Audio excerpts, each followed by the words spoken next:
নদীতে তলিয়ে গিয়েছে যুবক। রুকনি নদীতে তলিয়ে গিয়েছে যুবক। গতকাল সন্ধ্যা 5টা থেকে এখনো পর্যন্ত খুঁজে পাওয়া যাচ্ছে না সেই যুবকটিকে।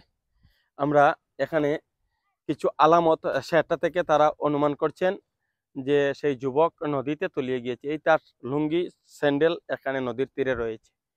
উল্লেখ করতে চাইছি ফণিরমুখ প্রথম খণ্ড গ্রামের ফণিরমুখ যেটা সুইচগেট রয়েছে সেই সুইচগেটের একদম কাছের এখানে সেই ছেলেটির নাম রশিদ আহমদ।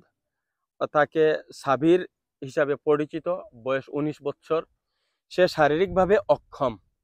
গতকাল সন্ধ্যায় সে রোজ সন্ধ্যায় স্নান করতে আসে নদীতে। ইতিমধ্যে তার পরিবারের যে সমস্ত সদস্য তারা উল্লেখ করেছেন সে প্রতিদিন সন্ধ্যার সময়ে নদীতে স্নান করতে আসে। আসার সময়ে সে কিন্তু বাড়ি থেকে মগ বালতি এভাবে জিনিস নিয়ে আসে। সে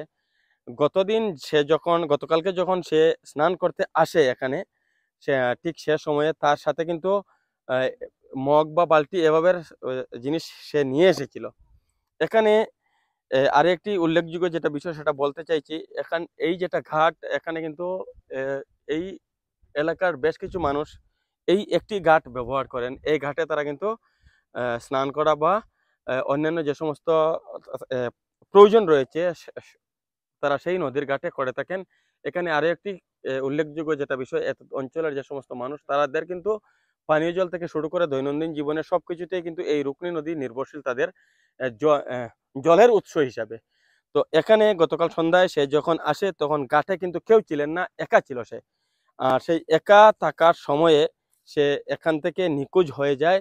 পরবর্তী সময়ে সন্ধ্যা গনিয়ে আসলে যখনই সে ফিরছে না, তার পরবর্তীতে তার পরিবার যখন তাকে খুঁজতে আসে তখন দেখে তার সেই লুঙ্গি এখানে পড়ে রয়েছে, তার স্যান্ডেল পড়ে রয়েছে এখানে, আর সে কিন্তু নেই। তো সে থেকে তাকে খোঁজা শুরু হয়। খবর যায় পুলিশে, খবর দেওয়া হয় এনডিআরএফ বাহিনীতে। এখানে এনডিআরএফ বাহিনীর আমরা দেখছি একটি বোর্ড নদীতে চলছে, একটি বোর্ড এখানে এখনো আছে। তো তারা তাকে খুঁজছে।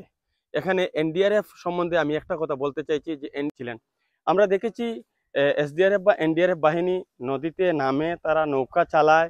পরবর্তী সময়ে হয়তো যিনি ডুবে গিয়েছিলেন তিনি কোথাও সেই যেটা নিয়ম যে এতক্ষণ পর অটোমেটিক ভেসে উঠবে, তো সেই ভেসে ওঠার পরবর্তী সময়তে কিন্তু মৃতদেহ উদ্ধার হয়। এখানে যেটা উল্লেখযোগ্য যেটা বিষয় আমরা উল্লেখ করতে চাইছি, আমি এসডিআরএফ বাহিনী বা এনডিআরএফ বাহিনীর যারা আছেন তাদেরকে দোষ দিচ্ছি না। এখানে আমরা দেখছি যে এনডিআরএফ বাহিনীর লোকরা এসেছেন, তারা প্রয়াস করছেন, কিন্তু তারা যে সফল হন সেই সফলতার যেটা রেশিও সেটা আমার কাছে কিন্তু অত্যন্ত কম সংখ্যক এভাবে আছে যে তারা খুঁজে পায়। সেটা যে প্রাকৃতিকভাবে একজন মানুষ ডুবার পর এতক্ষণ পর ভেসে উঠবে, তার পরবর্তীতে নদীর নিম্নভাগে কোথাও হয়তো তার লাশ ভেসে উঠে তার পরবর্তীতে পাওয়া যায়। এখানে সেই সমস্ত উদ্ধারকারী যে সমস্ত দল তারা কিন্তু আমরা এখনো দেখছি যে ইঞ্জিন চালিত বোর্ড নিয়ে তারা ঠিক এ সময়ে নদীতে আছেন, নদীর নিম্নভাগে চলে গিয়েছেন। আমাদের কাছে ছবি সংগৃহীত রয়েছে, আমরা সেই ছবি আপনাদের উদ্দেশ্যে তুলে দেওয়ার চেষ্টা করব। তো যেটা মুখ্য যেটা বিষয় যেটা বলতে চাইছি সেটা হচ্ছে একটি যুবক, 19 বছর বয়সের যুবক, সে সঞ্জয় গান্ধী মেমোরিয়াল এমই স্কুলের 8ম শ্রেণীর ছাত্র।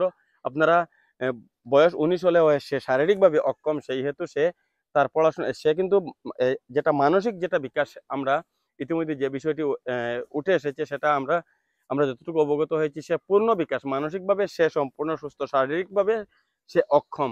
তো সেই মানসিক পূর্ণ বিকাশ থাকার পরে শারীরিক যেটা অক্ষমতা, সেই অক্ষমতায় কিন্তু আজ হয়তো তার জন্য কাল হলো সে আজ নদীতে তলিয়ে গিয়েছে। এখনো পর্যন্ত তার কোনো খোঁজ নেই।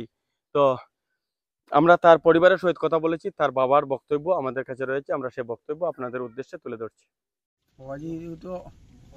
ডেইলি স্নান করে সন্ধ্যার সময়। আচ্ছা, কালকে আমরা তারা কইছি আমরা আসলাম খাজো, আমরা নতুন বাড়ি কিনছি, ওখানে খাজো আসলাম। মার আমি ওখানে কাজ করিয়া আমরা গেছি বাড়িতে। তারা কইছে 12টার সময় তার ফিসিয়ে খানি মানাইছিল, মানাইয়া তারা কইছে না আরে আমরা ভাত খাইলে তোর মা ভাই বাদে খাইবা। হ্যাঁ কইছে না আমি আমার আব্বার লাগে খাইব, কইয়া লইছি। পরে আমরা গেছি বাড়িতে গিয়া, আমরা আসলে রাজান হয়ে গেছি। এরপরে আমরা গেছি বাড়িতে গিয়া আমরা ও গাড়ি স্নান করছি, স্নান করিয়া বাড়ি গেছি। বাড়ি গিয়ে আমরা ভাত খাইছি। এই সময় লুঙ্গি লইয়া টান মারিয়া, লুঙ্গি লইয়া এখন আর ভিন্দি আইছে।